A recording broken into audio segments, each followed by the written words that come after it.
దేవుడు ఇశ్రాయేలీయులు 430 సంవత్సరాలు ఐగుప్తులో భయంకరమైన శ్రమను అనుభవిస్తుంటే, భయంకరమైనటువంటి వెట్టి చాకిరీ చేస్తుంటే, వాళ్ళు ఆ పరిస్థితిని బట్టి ఏడ్చి ప్రార్థన చేస్తే దేవుడు ఏం చేశాడు? వారిని విడిపించడానికి ఆయన దిగి వచ్చి, ఆయన డైరెక్ట్ వెళ్ళకుండా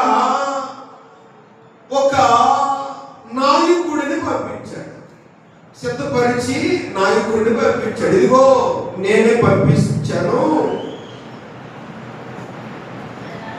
ఇతడు నా సేవకుడు, ఇతని మాట వినండి, ఇతడు ఏది చెబితే అది చేసి మీరు చేస్తే కనుక ఆయన మిమ్మల్ని బయటికి తీసుకొస్తాడని ఒక నాయకుడిని పంపించాడు. పంపించినప్పుడు ఇశ్రాయేలీయులు చక్కగా ప్రారంభంలో కొంచెం అభ్యంతరాలు తెలిపిన తర్వాత విన్నారు. ఆ తర్వాత దేవుడు వారి విషయంలో అద్భుతమైన కార్యాలు చేసి అక్కడ నుంచి విడిపించి తీసుకొచ్చాడు. ఆ ఐగుప్తు దేశంలో నుంచి బయటపడేశాడు. బయటపడేసిన తర్వాత అక్కడ నుంచి ఇప్పుడు ఎక్కడికి వెళ్ళాలి? కనాను దేశానికి వెళ్ళాలి. ఒక రోజు, 2 రోజులు, సంవత్సరం, 2 సంవత్సరాలు అయ్యే పని కాదు.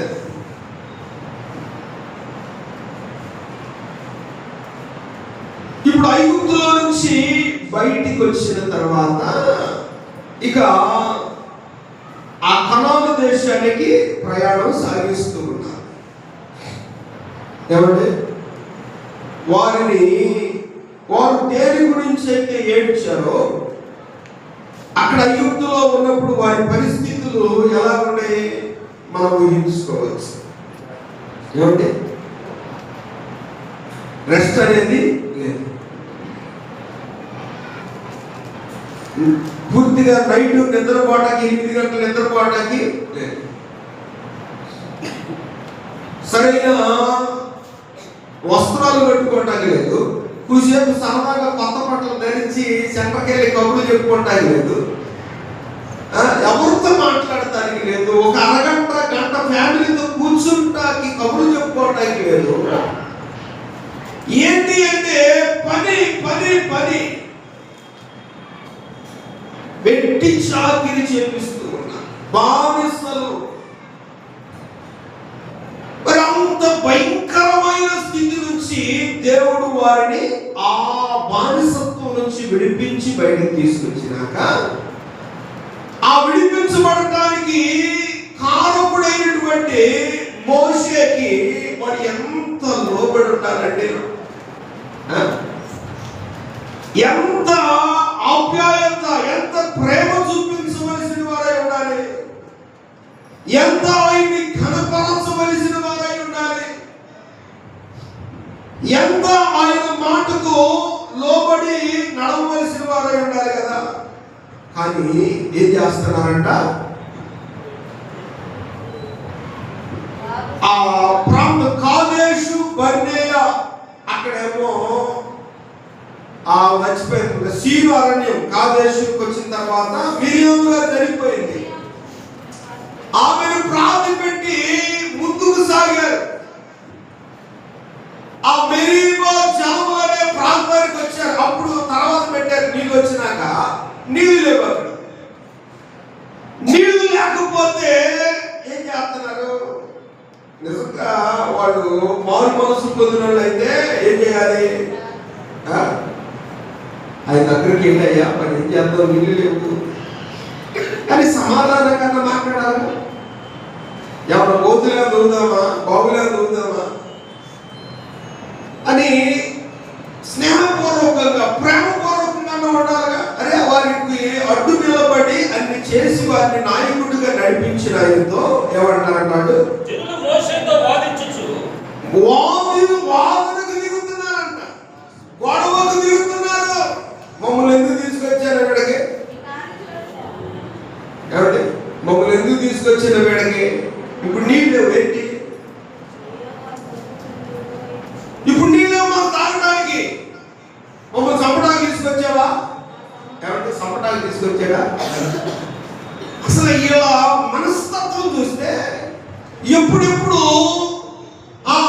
ఆ మోషే మీద తిరుగుబాటు చేద్దామా, ఎప్పుడెప్పుడు సనుగుదామా, ఎప్పుడెప్పుడు గొడుగుదామా, ఎప్పుడెప్పుడు గొడవ పెట్టుకుందామన్న ఆలోచనే కానీ ఏమండి ఏమాత్రము కూడా కృతజ్ఞత కలిగిన భావాన్ని మనం చూడండి. మోషే ఎంత చేశాడు ఇశ్రాయేలు కోసం? ఇశ్రాయేలు కోసం ఎంత చేశాడు? ఐగుప్తు ధనాన్ని వదిలిపెట్టాడా? పదవులు వదిలిపెట్టాడా? సుఖభోగాలు వదిలిపెట్టాడా? ఆ ఏళ్ళ కోసమే 40 సంవత్సరాలు ఏం చేశాడు? గొర్రెలు కాసాడా? ఏమండి అలాంటి వ్యక్తి మరి వారి పక్షాన ఐగుప్తులో నిలబడి ఫరోతో మాట్లాడి ఫరో కళ్ళ ఎదుట ఇశ్రాయేలీయులందరి ఎదుట ఎప్పుడు జరగని ఒక శోర కార్యాలు జరిగించి వారిని ఒంటి చేత్తో బయటికి నడిపించి తీసుకొస్తే అలాగా నడిపించిన ఆయనతో ప్రవర్తించవలసినటువంటి విధానం అదేనా? ఏమిటి? చాలా మంది ఎలా ఉంటారంటే ఏ చిన్న విషయం దొరికిందా వేలెత్తి చూపాలని ప్రయత్నం చేస్తారు. ఏ చిన్న విషయం ఎదురైన దాన్ని సమాధానకరంగా ఆలోచించరు. ఇశ్రాయేలీయులు అక్కడ నీళ్లు లేవు కదా, ఎన్ని చేసినాడు, నీళ్లు ఎట్టబట్ట దేవుడు ఇస్తాడులే మనకి, ఈ అరణ్యంలో దప్పికతో ఉంచడలే, మనల్ని చంపడలే అన్న విశ్వాసం ఉండాలిగా. ఏమాత్రము కూడా విశ్వాసం లేక నమ్మిక లేకుండా ఏం మాట్లాడుతున్నారు? వ్యతిరేకంగా మాట్లాడుతున్నారు, సనుగుతున్నారు, గొడవ పడుతున్నారు. ఏమంటే సమస్య ఎదురైనప్పుడు మనము వాదనలు పెట్టుకుంటే పరిష్కారం కాదు. ఆ సమస్యను ఎలాగా పరిష్కరించాలా అని మనం ఆలోచన చేయాలి. ఈ సమస్య ఎలాగ పరిష్కారం అయింది అని పూర్వము జరిగిన కార్యాలు, ఆ సమస్యలు ఈ సమస్యలు వచ్చినప్పుడు ఎలాగ మనల్ని దేవుడు విడిపించాడా అని ఇలాగ ఆలోచించి ఏమంటే సావుకుడికి అండగా నిలబడి ఆ మోషే దగ్గరికి అయ్యా అందరం కలిసి ప్రార్థన చేద్దాం అని సమాధాన పూర్వకంగా ఉండవలసిన ఇశ్రాయేలీయులు ఏం చేస్తున్నారు? ఏలెత్తి చూపిస్తున్నారు, సనుగుతున్నారు, గొడవ పెట్టుకుంటూ ఉన్నారు.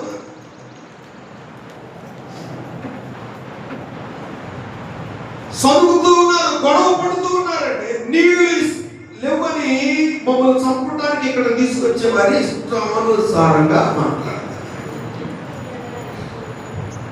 సేవకునికి విరోధముగా, దైవజనుడికి విరోధముగా ఏమంటే ఇశ్రాయేలీయులందరూ కూడా, అందరు కాదులే కొంతమంది సనుగుతున్నారు, గొడవ పడుతున్నారంట. అసలు ఎంత బాధాకరం! గొడవ పట్టేంత ఎవరంత అక్కడ నీళ్ళు లేకపోతే ఏం చేయాలి? వాళ్ళని నడిపించి తీసుకొచ్చిన దేవుడి వైపు చూడాలి. అయ్యా ఏం చేద్దాం అని పరిష్కారం కొరకు అడగాలి. కానీ సరిగితే గొరిగితే తిప్పితే గొడవ పెట్టుకుంటే పరిష్కారం అయిందండి. అందుకనే మనము ఏ విషయంలోనైనా మనము సమాధాన పూర్వకంగా ఆలోచించాలి. ఎందుకు ఇలాగ జరిగింది, దీని పరిష్కారం ఏంటి అని మనము ఆత్మీయులుగా ఆలోచించాలి. కానీ అనార్థాలు అపార్థాలు మనము చేసుకోకూడదు. అప్పుడు మోషే అహరోను ఏం చేశారంట? యెహోవా యొద్ద సాగిలపడుతూ ఉన్నారు. ఏమంటే నీళ్లు రావాలంటే అక్కడ వాళ్ళు గొడవ పడితే నీళ్ళు వస్తాయా? ఆ నీళ్లు ఇచ్చే ఆయన దగ్గర మొరపెట్టుకోవాలి. ఏదైనా సమస్య వచ్చినప్పుడు, ఏదైనా ఇబ్బంది ఎదురైనప్పుడు మనలో మనమే అదంట ఇదంట ఇది అదని రకరకాల మాటలతో కాలయాపన చేయకుండా ఏం చేయాలి? ఆ సమస్య పరిష్కరించగలిగిన దేవుని దగ్గర మనము మరణం పెట్టాలి. ఆమేన్. హల్లెలూయా. చూడండి 6వ వచనంలో వాళ్ళు ఏం చేస్తున్నారు? మోషే అహరోనులు సమాజం ఎదుట నుండి ప్రత్యక్ష గుడారం యొక్క ద్వారములోనికి వెళ్ళి సాగిలపడగా ఏదంట ఆ సాగిలపడాలంటే దేవుని పాదాల దగ్గర ఆ సమస్య పరిష్కారం అవ్వాలి అంటే దేవుని పాదాల దగ్గర సాగిలపడాలి. రకరకాల ఆలోచన చేస్తే పని కాదు. ఒక సమస్య ఎదురైంది అంటే ఆ సమస్యను జయించాలి అంటే అక్కడ ప్రతి ఒక్కరూ కూడా ఏక మనస్సు కలిగి దేవుని పాదాల దగ్గర మరణం పెట్టాలి. ఆమేన్. మరియమ్మ గారు కూడా ఏం చేసింది? వాళ్ళ తమ్ముడు చనిపోతే ఆయన ఎక్కడ ఉన్నాడో తెలుసుకుని అక్కడకు పరిగెత్తికి వెళ్ళి ఆయన పాదాల దగ్గర ఏడుస్తుందంట. ఇంటికి వచ్చేదా కావచ్చు. అది అవిధేయత.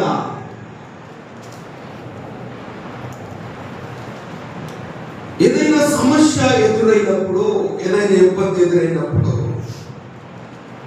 అక్కడ సపోర్ట్గా నిలబడి ప్రార్థించే వారిగా ఉండాలి కానీ సమస్యను ఇంకా పెద్ద చేసేవాడిగా ఉండకూడదు. ఖచ్చితంగా దేవుడు ప్రతి సమస్యకు పరిష్కారాన్ని చూపించగలిగిన దేవుడు. అందుకనే మనము ఏం చేయాలి? సమస్య ఎదురైనప్పుడు గొడవలో మాటలతో కాలయాపన మనం చేయకూడదు. ఏం చేయాలంటే ఆ సమస్యను దేవుని పాదాల దగ్గర పెట్టి ప్రార్థన చేయాలి. ఎప్పుడైతే మనము ఆయన పాదాల దగ్గర ప్రార్థన చేస్తామో అప్పుడు ఆ సమస్య విషయంలో ఒక పరిష్కారాన్ని దేవుడు మనకు చూపిస్తాడు. ఎంత సమస్య తీవ్రతను బట్టి మనం అంతగా ప్రార్థన చేయాలి. దానియేలు, షడ్రక్, మేషక్, అబేద్నెగోలు కూడా ఏం చేశారు? ఆయన పాదాల దగ్గర మొరపెట్టారు. ఏకీభవించి ప్రార్థన చేశాడు. ఆ రాజుగారు ఒక శాసనం చేశాడు. నా కళ భావాన్ని మీరు చెబితేనే, లేకపోతే జ్ఞానులందరినీ కూడా చంపేస్తారని శాసనం చేస్తే